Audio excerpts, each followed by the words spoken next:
네, 안녕하세요. 테슬라 투자로 은퇴하기 아트라운 TV입니다. 테슬라가 과연 올해 60% 성장, 그러니까 전년 대비 60% 성장이 가능할까요? 왠지 가능할 것 같은 느낌이 들기도 하는데 한번 자세히 알아보도록 하겠고요. BYD가 테슬라를 제쳤다고 합니다. 중국의 로컬 업체죠. 테슬라를 정말 제쳤을까요? 한번 자세히 알아보도록 할게요. 오늘도 3대 지수는 드라마틱한 모습을 보여주었습니다. 월요일장은 휴장이었고 어제 화요일장이 열려가지고 기대를 모았었는데요. 처음에는 이렇게 상당히 낮게 시작을 했었습니다. 프리마켓 때도 좀 안 좋은 주가를 보여주었던 미국의 3대 지수라고 할 수 있겠어요. 하지만 어제도 말씀드렸지만 2분기 GDP 중과율이 마이너스 2.1%를 기록할 것으로 추정이 되고 있죠. 1분기에는 마이너스 1.6% 정도로 확정이 되었었어요. 그래서 두 개 분기 연속 미국의 GDP 증가율이 마이너스를 기록할 것으로 추정이 되면서 이는 곧 경기 침체라고 할 수 있겠죠. 그러면 경기 침체 우려 속에서 이렇게 주가 하락 압력이 초반에는 셌습니다. 다만 경기가 하강이 되면 미국 10년물 국채금리도 내려가게 되고요. 10년물 국채금리는 경기의 상승과 하강을 많이 반영한다고 했죠. 경기가 안 좋을 거라고 예상이 되면 이 금리가 내려갑니다. 그리고 앞으로 경기가 안 좋다는 것은 유류나 전체적인 소비가 줄어들 수 있다는 것을 반증할 수 있죠. 그렇기 때문에 유가가 간만에 지금 100불 이하로 떨어졌어요. 지난 5월 달에도 한번 100불 이하를 기록했었는데 2개월 만에 다시 100불 이하 99불 정도로 내려오면서 이 모든 상황들이 뭔가 긴축의 속도가 늦어질 수도 있겠다라는 거 반증할 수 있겠죠. 아무튼 10년물 국채금리가 이렇게 급락을 하면서 기술주의 호재로 작용을 했고요. 그래서 오늘 나스닥은 다른 지수 대비해서 많이 올랐다라고 보시면 될 것 같고, 유가가 많이 하락하면은 가치주나 경기 민감주에 좀 안 좋은 영향을 줄 수 있겠죠. 그래서 오늘 다우는 0.42% 마이너스를 기록하면서 가장 안 좋은 모습을 보여주었습니다. 하지만 전문가들은 약세장 랠리, 나스닥은 약세장 랠리라고 얘기를 하고 있고요. 오늘은 유가가 8% 넘게 빠졌기 때문에 에너지 관련된 주식들 안 좋았고요. 또 유가 관련 종목들이라고 할 수 있는 가치주 영역들이죠. 경기 민감주 영역들, 산업, 유틸리티, 부동산, 기초 소재 이런 것들 다 좀 안 좋은 모습을 보여주었습니다. 10년물 국채금리가 오늘 크게 하락하면서 2.8%대까지 내려왔죠. 기역자로 포진하고 있는 나스닥 기술주에는 좋은 모습을 보여주었다. 오늘 테슬라도 2.5% 오르고요. 구글 4.4% 오르면서 좋은 모습 보여주었습니다. 최근 시장은 좋은 호재가 나오더라도 악재로 여길 때가 많았고요.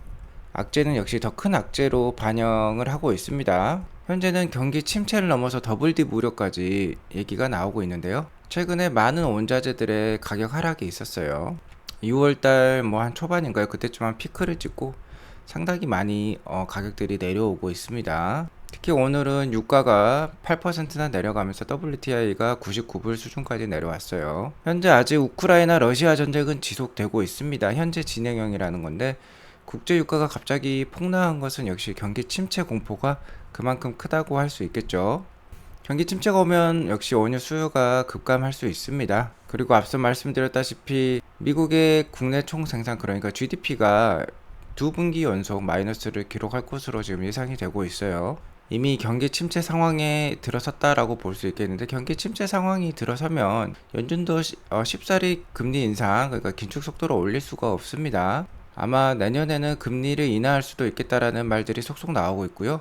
2개월 전만 해도 많은 기관에서 유가가 150불, 200불까지도 올라간다라고 했는데, 최근에 이제 시티그룹의 이날 보고서에 따르면 경기 침체가 나타날 경우 유가가 배럴당 65달러까지 급격하게 떨어질 수 있다고 또 전망을 하고 있네요.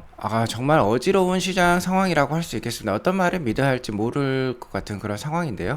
아무튼 이러한 현재 원자재 가격 하락은요, 침체 공포 때문이라기보다는 많이 오르면 많이 떨어지는 게 인지상정이고요. 사람들은 많이 오르면, 가격이 많이 오르면 소비를 줄이게 됩니다. 그러니까 어떤 사이클이 있는 거죠. 아무래도 하반기 인플레이션 완화를 기대해 볼 수 있겠고요. 하반기 인플레이션 완화가 되면 연준의 금리 인상 속도도 줄어들 수 있겠죠. 자, 유가의 최근 한 40년간의 차트를 봐보면 이렇게 사이클을 기록하고 있습니다. WTI가 100불을 넘어가기 시작하면 사람들은 유류 소비를 급속도로 줄일 수 있습니다. 자, 그렇기 때문에 이렇게 급격하게 또 유가 하락이 또 발생할 수도 있는 거예요.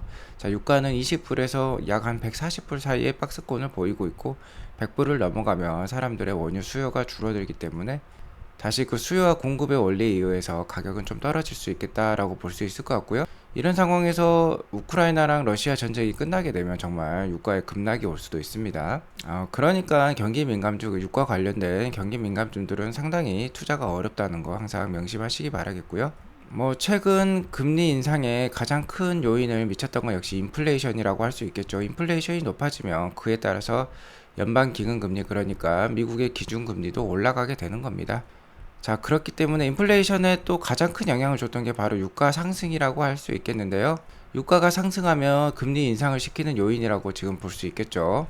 근데 유가 상승이 이제 한풀 꺾여가지고 지금처럼 100불 이하로 떨어지면서 계속 내려온다면 인플레이션도 상당히 줄어들 거고요. 페드의 금리 정책 역시 완화 기조를 보일 수 있겠다라고 말씀을 드릴 수 있을 것 같습니다. 여기 보시면 연방 기준금리가 인플레이션 수치랑 동행하는 거 잘 볼 수 있죠.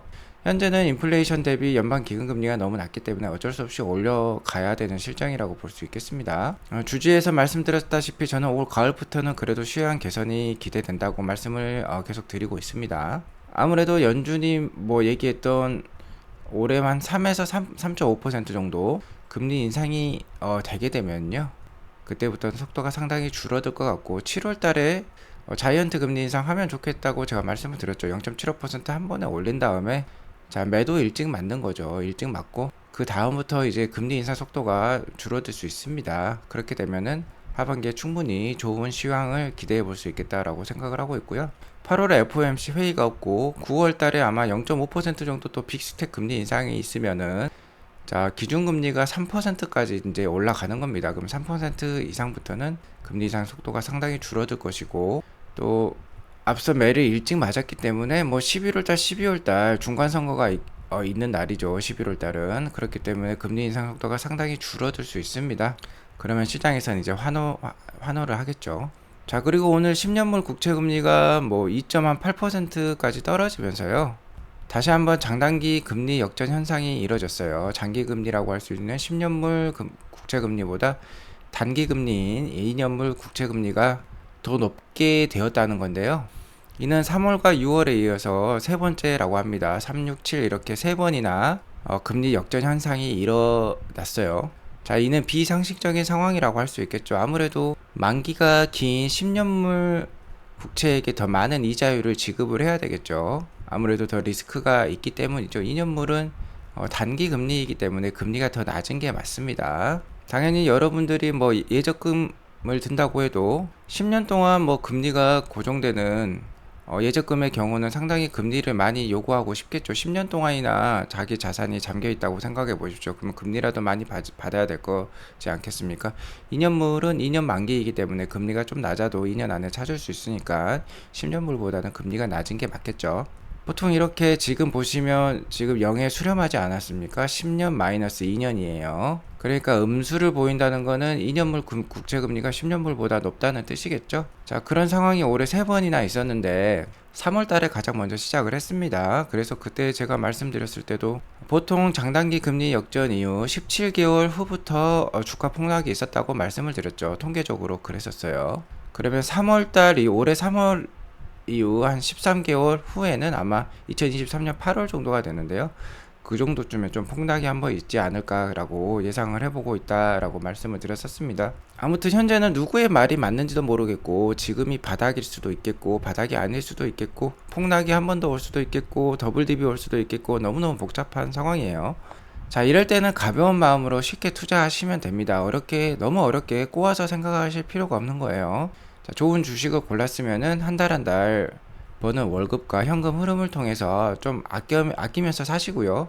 남는 돈으로 계속 적립식으로 투자를 하면 됩니다. 8월 달에 테슬라의 경우 주식 3대1 주가 분할도 있죠. 주식 분할이 있기 때문에 좀 더 이제 매수하기가 쉬워졌어요. 지금 뭐 가격이 우리 돈으로 뭐 90만 원이 넘는, 한 주당 90만 원이 넘는 가격인데 30만 원대로 내려온다는 겁니다. 그러면 누구나 이제 쉽게 주식을 한두 주씩 매달 살 수 있다는 거예요. 자, 그렇게 쉽게 주식 투자를 하시면 되는 거고요. 자, 언제까지 주식 투자하시면 되냐? 머스크가 화성 갈 때까지 주식 투자하시면 되는 겁니다. 스페이스X와 테슬라의 기술력의 상승을 통해서 드디어 정말 스타쉽이 뭐 화성까지 간다라고 이제 뉴스가 나오면요, 그때는 이미 테슬라와 스페이스X 같은 주식들이 상당히 많이 올라와 있을 거예요. 뭐 향후 빠르면 5년, 길면 한 10년 정도가 걸릴 것 같은데, 자, 그때까지 지속 신압으로 투자하시면 좋은 수익률 가져가실 수 있겠다라고 말씀을 드리겠고요. 테슬라 6월달 생산량과 판매량이 정말 엄청났다라는 말들이 속속 나오고 있습니다. 자, 가장 최근 달이죠. 6월달에 실적이 좋다는 거는 2022년 하반기 실적이 상당히 인상적일 것으로 기대가 된다는 뜻입니다. 자, 작년에는 테슬라가 94만 대를 팔았어요. 자, 올해는 150만 대가 예상이 충분히 될 수 있다는 겁니다. 올해도 전년 동기 대비 50에서 60% 성장, 60%까지도 성장이 충분히 달성 가능할 수 있다는 거예요. 자, 올해 150만 대를 작년 94만 대로 나누게 되면 60%라는 성장률이 나오는 거고요. 테슬라의 2분기 인도량은 비록 좋지 않았습니다. 25만 5천 대 수준이었죠. 상하이 봉쇄 한 4주 정도가 있었죠. 상하이 공장이 4주 동안 쉬어버렸기 때문에 상당히 좀 낮게 나왔었지만, 이번 2022년 6월달 딜리버리는요, 인도량은 15만 한 8천 대까지나 기록을 했습니다.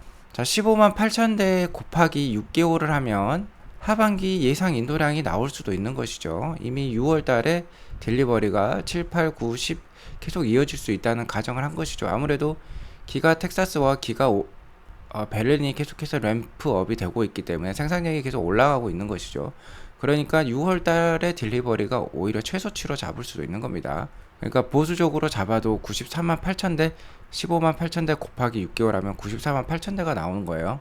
올해 상반기 인도량이 1분기 31만 대, 2분기 25만 5천 대였으니까 56만 5천 대 정도 되지 않습니까? 그러면 하반기 94만 8천 대 더하기 상반기 56만 5천 대 하면 151만 대 정도가 나오는 거예요. 그럼 올해 60% 성장 충분히 달성할 수도 있겠다라고 우리가 생각해 볼 수 있다는 겁니다. 아주 좋은 뉴스라고 할 수 있겠죠. 자, 그리고요, 테슬라가 6월 달에 15만 8천 대 정도 팔았다고 방금 말씀을 드렸죠. 이제 15만 8천 대 곱하기 6이 아니라 곱하기 12를 해봅시다. 그러면 1년 생산량, 1년 인도량이 나오겠죠. 15만 8천 대 곱하기 12개월을 하면요, 189만 대가 나옵니다. 1년에 189만 대까지 팔 수 있는 캐파를 이미 갖춘 회사가 되었다는 겁니다, 테슬라가. 자, 이런 상황에서요, 아직 기가 베를린과 기가 오스틴은 초기 단계죠. 자, 램프업이 되고 있다는 겁니다. 자, 그러면 얘네들에게 일단은 향후 2023년까지 목표 캐파가 50만 대 수준이에요, 둘 다. 그러면 올해 얘네들이 한 10만 대, 10만 대씩 생산을 한다고 치면, 자, 그게 189만 대에 들어간다고 치면 40만 대, 40만 대, 그러니까 한 80만 대를 여기다 더할 필요가 있습니다. 그러면 내년에 벌써 270만 대 캐파까지도 올라갈 수 있다는 거죠. 물론 내년 말이 되겠지만, 자, 테슬라의 내년까지의 성장은 이미 보장되어 있다는 겁니다. 자, 그렇게 편하게 생각하시면 되겠고요. 자, 이를 공장별, 차종별 브렉다운을 해보면요. 자, 올해 2022년 2분기부터 이제 본격적으로 기가 베를린과 기가 텍사스가 돌아가기 시작했죠. 기가 베를린과 기가 텍사스의 생산량을 합한 모습이 바로 이 영역입니다. 이게 빨간색으로 박스 친 영역이라고 할 수 있겠는데요. 자, 어떻습니까? 2022년 상반기와 2022년 하반기 이후에는 정말 넘사벽의 차이를 보여주고 있죠.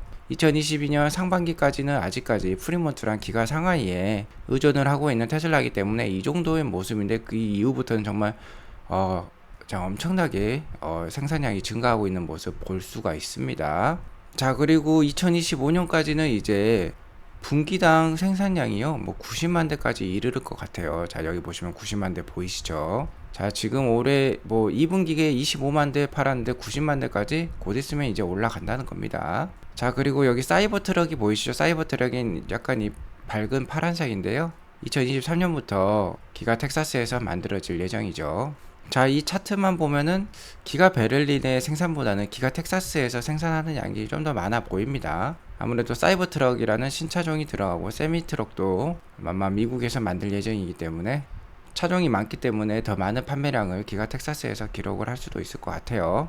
하지만 역시 가장 많이 팔리는 모델은 모델 Y라고 할 수 있겠고, 자, 기가 상하이의 모델 Y가 역시 베이스를 이루고 있다라고 볼 수 있을 것 같습니다. 자, 시간 되시면 이 차종별로 한번 이 표를 자세히 한번 살펴보시기 바라겠고요. 자, 이렇게 테슬라가 잘하고 있는데 갑자기 BYD가 테슬라를 권좌해서 몰아냈다, 상반기 전기차 왕관을 차지했다라는 식으로 뉴스가 나오고 있습니다. 자, 파이낸셜 타임즈에서 얘기를 하고 있어요. 워렌 버핏의 후원을 받고 있는 BYD가 테슬라를 넘어섰다라고 얘기를 하고 있습니다. 자, 글로벌 EV 세일즈에서 테슬라를 따라잡았다라고 얘기를 하고 있는데요. 실제로 전체 자동차 판매량은 BYD가 테슬라를 앞섰어요. 이번 상반기에. 자, BYD는 올해 상반기 64만 1000대의 차량을 판매했습니다. 전년 동기 대비 300%나 상승을 했다고 합니다. 정말 엄청난 성장률이라고 할 수 있겠고요. 아무래도 중국의 전기차 산업이 정말 급속도로 발전하고 있고 세계 글로벌 1위의 지금 전기차 시장을 보유하고 있죠. 거기에 로컬 업체로 BYD가 자리매김하고 있기 때문에 판매를 잘하고 있다라고 볼 수 있을 것 같고요. 우리나라도 현대 기아가 정말 독과점 상황을 보여주고 있듯이 중국도 그러지 말라는 법이 없는 거죠. 자, 그리고 테슬라는 상반기 56만 5천 대를 판매를 했습니다. 자, 보시면은 BYD가 테슬라보다 더 많이 팔은 거 알 수 있죠. 자, 하지만 여기에는 함정이 있습니다. BYD는 배터리 EV, 그러니까 순수 전기차만 판매하는 게 아니라요, PHEV, 플러그인 하이브리드 차량도 판매를 하고 있습니다. 자, 하이브리드 차량은 내연기관 차량이라고 할 수 있습니다. 엔진이 있어요. 그러니까 공해를 뿜어냅니다. 그리고 정말 맹점이라고 할 수 있는 게 PHEV는 배터리를 포함하고 있기 때문에 차가 훨씬 더 무거워요. 일반 내연기관 차보다도 한 30% 정도 더 무겁다고 볼 수 있습니다. 자, 그렇게 되면 차량이 무거우면 그만큼 에너지 소모가 많은 거예요. 그러니까 조산모사가 될 수 있는 겁니다. 전기를 만들어내고 순간적인 출력을 올리기 위해서는 엔진이 필요하기 때문에 그 엔진이 같은 거리를 가더라도 더 많은 연료를 소모할 수도 있는 거예요. 물론 조속 구간이라든지 시내 주행에는 배터리를 사용하기 때문에 전반적인 연비는 좋게 나오지만 따지고 보면 연료 소모가 상당히 많은 차가 바로 플러그인 하이브리드 차량이라고 할 수 있겠습니다. 차량이 무겁기 때문이죠. 자, 근데 BYD가 64만 1000대를 판매했는데 이 중에 PHEV가 거의 절반이었어요. 자, 실제 배터리 EV 순수 전기차 판매량은 테슬라가 BYD보다 24만 대 정도 높습니다. 테슬라는 기가 상하이가 4주 정도 쉬었음에도 불구하고 BYD보다 훨씬 많은 전기차 판매량을 보여주고 있어요. 만약에 기가 상하이 봉쇄가 없었다면 60만 대가 훌쩍 넘었을 겁니다. 그러면 거의 2배 수준의 차이가 났겠죠. 하지만 이런 상황을 아는지 모르는지 일부러 그랬는지 파이낸셜 타임즈는 BYD가 테슬라보다 더 많은 전기차를 판매했다고 보도를 하고 있는 것 같습니다. 자, 파이낸셜 타임즈가 워렌 버핏의 버크셔 해서웨이의 서포터를 받고 있는지 BYD의 서포터를 받고 있는지 저는 잘 모르겠지만 아무래도 자, 광고주에 좀 더 친절하겠죠. 그렇기 때문에 이런 좀 결과가 나왔다. 이런 거는 퍼드라고 할 수 있겠습니다. 너무 개의치 마시라라고 말씀을 드리겠고요. 나스닥의 월봉 차트를 보면 지금 이 봉 하나가 한 다리를 뜻합니다. 한 달. 그리고 50개월 봉에 지금 접하면서 코로나 때도 그리고 미중 무역 분쟁 때도 이렇게 50개월 선을 닫고 급반등을 보여주었던 게 나스닥 주가라고 볼 수 있겠습니다. 지금 50개월 선에 거의 닿은 상황이니까 지금 반등의 모습을 보여주고 있고요. 7월달 상당히 다이나믹한 달이 될 거라고 말씀을 드렸죠. 아마 연준에 자이언트 아니면 빅스텝의 금리 인상도 있을 수 있지만 일단 기술적으로 봤을 때는 7월달에 어느 정도 반등을 보여줘야 되는 자리인 것 같긴 합니다. 참고하시기 바라겠고요. 다만 일봉상으로 보면은 이렇게 하락 추세선을 그을 수 있고 지금 하락 추세선에 다시 한번 닿을 것 같은 상황이에요. 그러면은 다시 한번 항상 흘러내릴 수도 있다는 거. 그래서 1000포인트에서 1500포인트도 항상 생각하시고 여유를 두시면서 계속해서 분할 매수로 대응하시면 좋을 것 같고요. 테슬라는 오늘 699불 거의 700불에 닿을 것 같은 상황이었는데요. 계속해서 한 760불에서 600불 사이의 박스권을 좀 보여줄 것 같습니다. 7월 한 달까지는 좀 박스권의 영역에서 좀 머무를 것 같고요. 하지만 하반기 말로 갈수록 테슬라에 좋은 모멘텀들이 많기 때문에 그래도 지금은 주식을 잘 모으면서 7월달을 기회로 삼으면서 하반기를 모색할 하반기의 반등을 한번 기대해 볼 만한 자리다라고 말씀을 드리도록 하겠습니다. 자, 오늘 이렇게 방송을 마치겠고요. 오늘 방송이 도움이 되었으면 구독과 좋아요 알람 설정 꼭 눌러주시기 바라겠습니다. 오늘도 좋은 하루 되세요. 감사합니다.